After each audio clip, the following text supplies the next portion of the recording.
Builders kali ini menghampiri workshop roda 2 yang berlokasi di Bilangan Cakung, Jakarta Timur. MMS atau Mahindra Motorsport terlahir dari pengalaman setting balap road race. Lebih banyak pengalaman setting di motorsport Honda, puncaknya kemarin telah menyabet juara 1 Supercom A 150cc Motul Race Championship 2022 dengan basic Honda CBR di Sentul pada bulan Oktober lalu. Nah, ini dia mana workshopnya. Wow, MMS. rame banget ya. Nah, ini dia nih Om. Halo bro. Ada. Halo Maya. Ini berarti workshop MMS ya? Ya, cabang Jakarta Timur. Cabang Jakarta Timur. Ya. Oke, gua Ivan Hendra atau biasa dipanggil Mahendra selaku owner dari bengkel Mahendra Motorsport. Bengkel kita spesialis remap ECU standar, setting ECU racing dan setting mesin, upgrade mesin. Gimana sih sejarah si Mahindra Motorsport ini?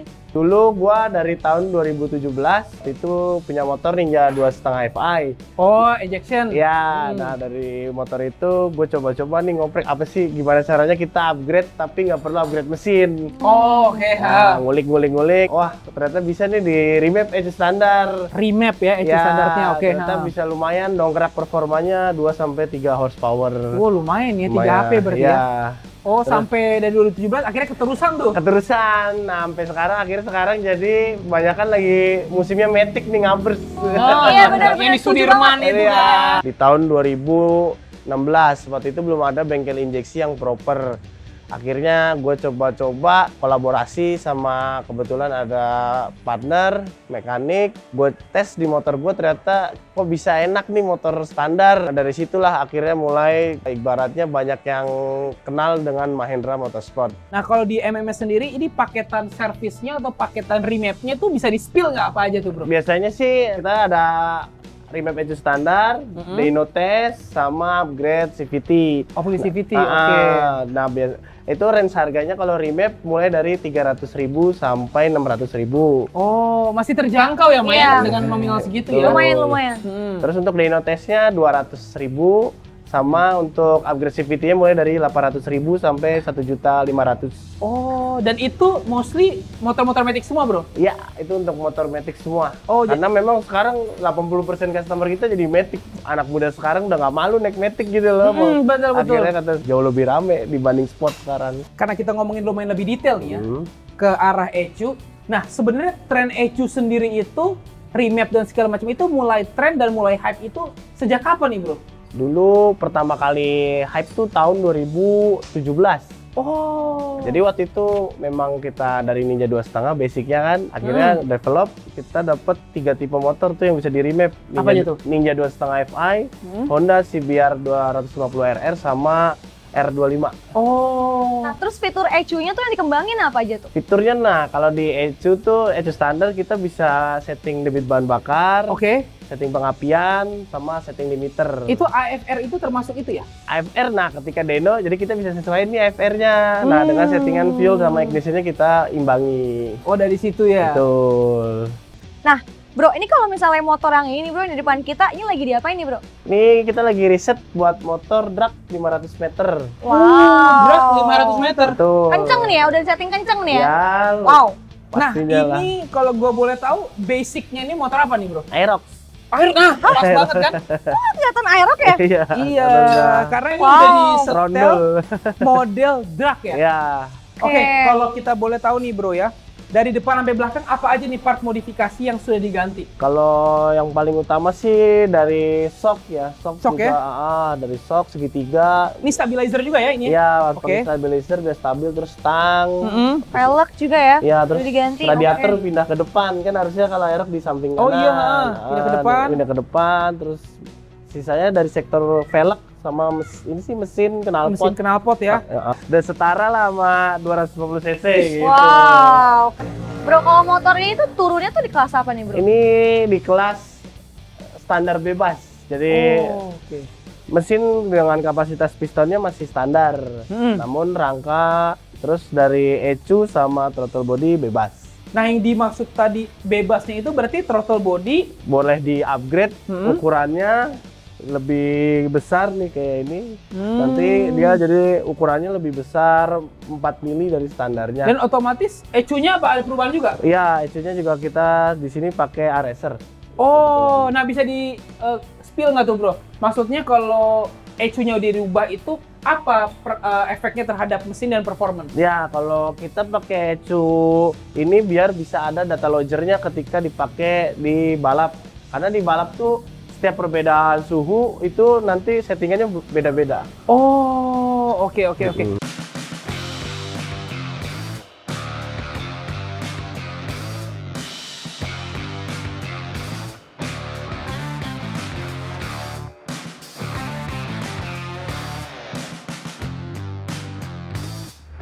Del, ini kayaknya kalau gue lihat-lihat sih kayak motor biasa ya, nggak ada yang berubah ya. Betul. Jadi pasti ini, PCX ya. Ini kalau ini lagi di apa ini? Lagi apa Ini projectnya? kebetulan lagi upgrade mesin sama Upgrade mesin. remap ECU standar.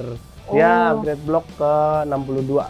Oh, oke. Piston ke Berarti emang per blok yang standar di porting atau di bore up. Oh, di bore up Ya, berarti ya. di bore up. Tapi tetap pakai ECU standar. Remap ECU standar masih mumpuni untuk mesin bore up. Mesin bore up. Ya, Nah, bro, kalau PCX sendiri ini kan kategorinya bisa gue bilang Matic Touring juga ya. Betul. Nah, kalau untuk peruntukan Matic Touring ini apa sih yang paling krusial yang harus didongkrak gitu loh? Kalau dari segi mesin atau jeroan dalamnya lah. Ya, paling sering sih sebenarnya upgrade-nya yang paling utama tuh dari CVT dulu sih sebenarnya. CVT ya? Oke. Upgrade CVT. Biasanya kan ada yang nggak mau upgrade mesin, ada yang pengennya biar safety lah. Kadang kan kalau bore up resikonya emang kan dinding bloknya lebih tipis ya. Jadi orang lebih pengen yang nyaman aja buat harian ya. Kita saranin remap sama upgrade CVT. Upgrade CVT sama remap tadi Ya. ya? Oh, oke. Bro, dengar-dengar kan di bengkel ini bisa untuk motor Jepangan ya, Del? Ya, remap Ya. ECU. Remap ECU Betul. motor Jepangan. Bisa nggak sih motor-motor lain gitu selain motor Jepang? Bisa. Kita kebetulan kalau motor Eropa kayak KTM, Ducati, Aprilia Wow, juga. Ducati bisa ya? Bisa. Bisa. Kebetulan kita baru kemarin Ducati Devil juga ada yang remap sih. Nah, kalau untuk ada nggak perbedaan treatment antara remap ECU motor Jepang sama Eropa? Atau sebenarnya dasarnya sama aja, bro? Treatmentnya agak tricky kalau motor Eropa karena dia sistem mesinnya kan L-twin ya. Iya, L-twin, dua silinder. Jadi panasnya depan mesin sama panas belakang mesin beda. Jadi kita harus kalibrasinya harus lebih teliti aja sih. Oh, lebih teliti ya? Iya. Beda sama motor Jepang ya? Beda sama motor Jepang. Kalau motor Jepang kan moginya aja inline rata-rata. Jadi di situ aja Di sih situ aja, oke. perbedaannya. Nah, bro, kalau kita ngomongin upgrade ECU tadi, Tuh. nah, gue bisa ngelihatnya indikatornya tuh dari mana aja gitu? Nah, untuk agar bisa lebih detail, jadi mau lihat segi performa atau segi debit bahan bakar, enaknya langsung cek di dyno test langsung. Oh, ada ya di sini ya? Kebetulan ada. Kayaknya di belakang sih ya. Betul. Gitu. Langsung aja ada kita juga. cek ya. Langsung cek aja. Bro, ini namanya mesin dyno ya, bro? Ya, Ya? ini Ini kita buat sekarang di dyno test. nyoba gitu? Buat Bisa coba? Setelah coba, jadi buat ngecek peak power Wow. motor sampai top speed bisa di sini juga. Langsung Gue aja boleh kali ya. coba gak? Boleh. Let's go, kita coba.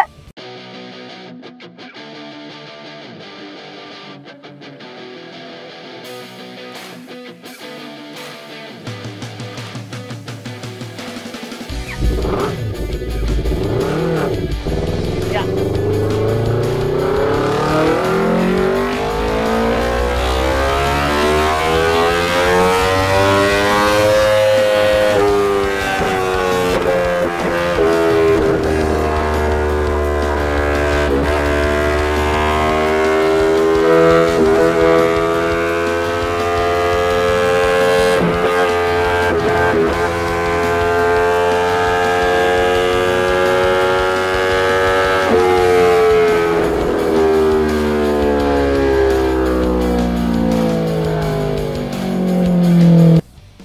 Nah, bro, tadi kan Mayang udah nyobain. Betul. Katanya lu kepo nih, May. Iya ya, kepo banget nih. Gimana sih cara bacanya, bro? Ya, ini di sini kan ada 3 grafik.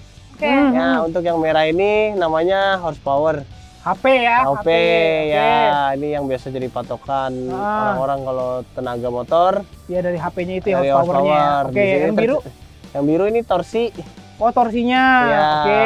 torsinya. Dan untuk yang putih ini airflow ratio. Air AFR, flow. ya, Oh, jadi AFR-nya.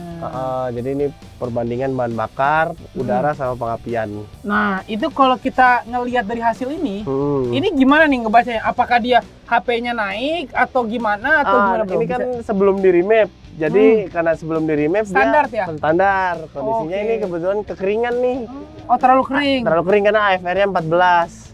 Standar dia nggak kering itu berapa bro AFR? Biasanya 13 sampai 12. Oh, oke. Ini karena 14 berarti agak terlalu kering ya? Betul, terlalu lean bahasa ininya. Oke, sekarang selain dari grafik ini, apalagi yang bisa kita explore? Nah, nanti setelah dari sini, baru nanti saya tuning di sini. Oke, di laptop ini ya? Iya, di laptop ini. Oh, oke.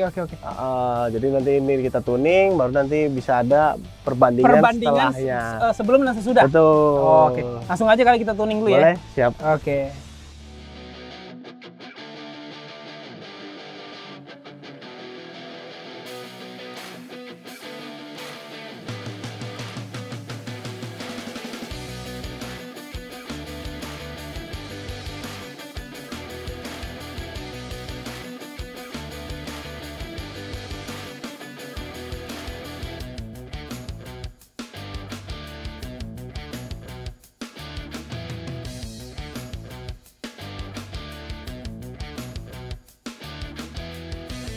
Nah bro, tadi kan kita udah nge-remap ECU ya. Yes, nah, bener, hasilnya gimana nih? Nah, untuk hasilnya, ini kan before-nya udah terlihat nih 26,3 HP. Yes. Sekarang kita sudah remap dan hasilnya 28,4 HP. Lumayan naiknya dari 23 Ya, ke 28. Dan untuk torsinya kita juga naik dari 16,28 menjadi 17,57. Oke. Serta top speed juga naik dari 150 kph jadi 156 di gear 5. Padahal ini sampai gear 6 kan? Ya, ini bahkan kita nyari peak power biasanya di gear 4 atau gear 5. Oh, peak powernya di gear 4 atau gear 5? Iya, biasanya kalau untuk sport. Oke. Nah, selain dari ini nih bro, yang tadi di sini itu berarti lo setting ECU-nya tadi? Iya, setting ECU-nya. Nah, ini jadi AFR juga berubah. AFR yang tadinya kering sekarang jadi 13. Oh, yang tadi sesuai ya? Ya. Soalnya sebelumnya tadi 14 ya? Ya, 14. Sekarang jadi 13 normal lah ya? 12,9 sampai 13. Oh, ideal lah. Oke. Dan ini cuman modal settingan ECU. Betul. Belum seher atau joran semua masih? mesin semuanya standar. Wah, gila. Ini satu ilmu baru nih main nih. Jadi kalau mau upgrade performance, nggak harus kita ke konotasinya bore up ya? Betul, nggak harus ke upgrade mesin, tapi dari ECU aja itu istilahnya otaknya juga udah cukup. Udah bisa merubah semuanya.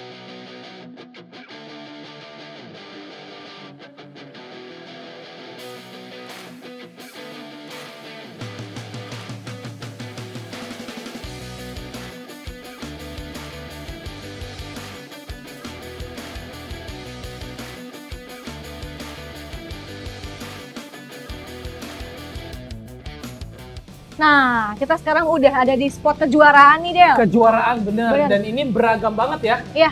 Ada piala yang bentuknya A, B, sampai C, dan mungkin lain-lain nih. Ya. Nah, bisa dikasih tahu nggak nih bro, dari yang pojok paling kiri sampai pojok paling kanan? Nah, ini kebetulan satu kompetisi nih yang tiga ini. Oh, oke. Yang ini pertama gimana nih? Ya, yang ini kan apa, juara umum. Juara umum piala? Ya, piala presiden. Iya, kebetulan ini juara umum tahun 2021. Baru ya berarti ya? Juara nasional. Mantap. Iya, nah kebetulan dapat ini juga tim terbaik kita. Mantap. Tim terbaik. Terus yang ini event CBR SD.